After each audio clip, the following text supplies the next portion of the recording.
For today's United States Supreme Court case, we turn our attention to mandatory arbitrations and the impact it has on court processes.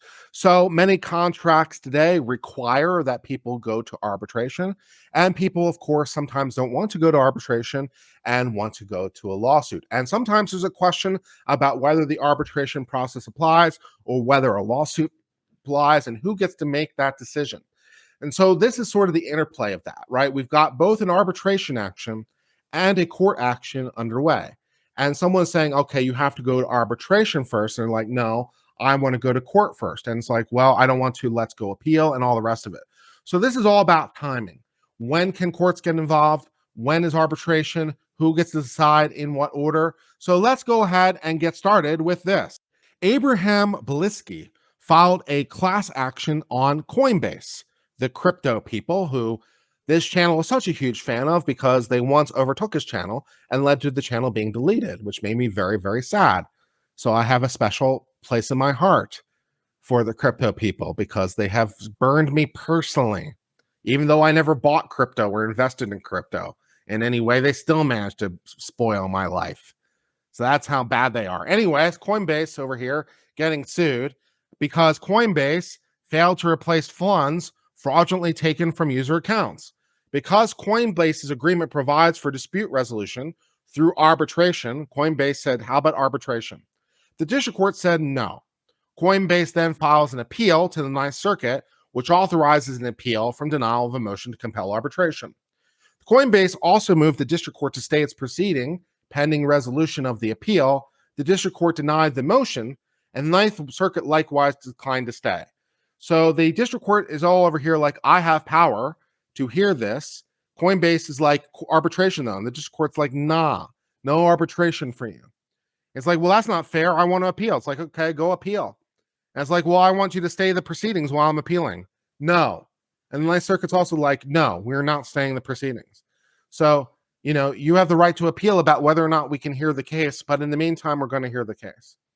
So do we have to pause or not while we're trying to figure out the arbitration decision? Let's learn a little bit more. The district court must stay proceedings while the interlocutory appeal on the question of arbitration is ongoing. So if appeal on arbitration is the issue, the district court has no power while that appeal is pending. The relevant law doesn't state whether district court proceedings must be stayed, but Congress enacted the provision against a clear principle prescribed by the precedent and appeal, including interlocutory appeal, divest the district court of control over these aspects of cases involved in the appeal. The principle resolves this case. Because the question on appeal is whether the case belongs in arbitration or instead the district court, the entire case is essentially involved in appeal, and the relevant case dictates that district court must stay its proceedings while the appeal is arbitration. So if the appeal is on some side issue, you can proceed with other issues. So maybe it's related to an injunction or something. Maybe you can proceed on other issues, but you can't proceed on anything that's the subject of the appeal. And here the entire issue is, can the court hear it? So the case being appealed on, can the court hear it? There's nothing left for the district court to do. So the district court was therefore required to stay its proceedings because the appeal vested power in that portion of the case, which in this case is the entire thing, in the Court of Appeals. Most courts of appeal that have addressed this question, as well as leading treatises, agree with the conclusion. The common practice of staying district court proceedings during pendency of the interlocutory appeal reflects common sense.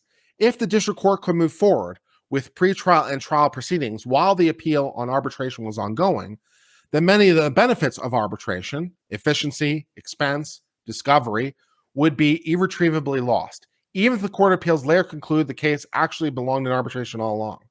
So if the case was allowed to proceed, all those things would occur, and they're like, oh, the case shouldn't have been heard, then, we would have wasted a lot of time, money, energy in a fruitless process. So that seems stupid.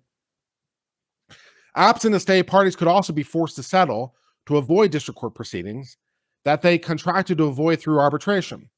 These results are undermined by our standard that says that, you can't do this, you have to stay proceedings. The arguments to overcome the principle are unpersuasive. First, the courts of appeal possess robust tools to prevent unwarranted delay and deter frivolous interlocutory appeals that an automatic stay might otherwise encourage. Second, Congress included explicit stay requirements in two other statutory provisions for reasons particular to those statutes, not because Congress thought an interlocutory appeal did not ordinarily stay district court proceedings. Third, the result here does not create a special arbitration preferred procedural rule, but simply subjects arbitration appeals to the same principles that courts apply in other analogous contexts. Fourth, experience shows that ordinary discretionary stay factors would not adequately protect parties' rights. In any event, the background of the rule applies regardless of how often courts might otherwise stay ordinary discretionary stay factors. Fifth, while the court has recognized that some questions of arbitrability are severable from the merits, the sole issue here is whether the court has authority involved in the appeal, and so they are not severable. In this case, reverse and remanded. Justice Kavanaugh delivers an opinion of the court in which Justice Jackson, Sotomayor, Kagan, and Thomas dissent in a 5-4 decision. Thus, that brings us to the end of the case of Coinbase versus Bielski, in which case there is an issue over the arbitration agreement and whether the case should be arbitrated. The district court said no, they wanted to appeal. And they said, district court, you can't continue. And the district court's like, I totally can. But they can't continue because the entire issue is whether the district court can hear the case at all. So there's nothing for the district court to do. So applying standard precedent, this says, it needs to be stayed in a 5-4 decision. And that brings us to the end of the discussion of that story.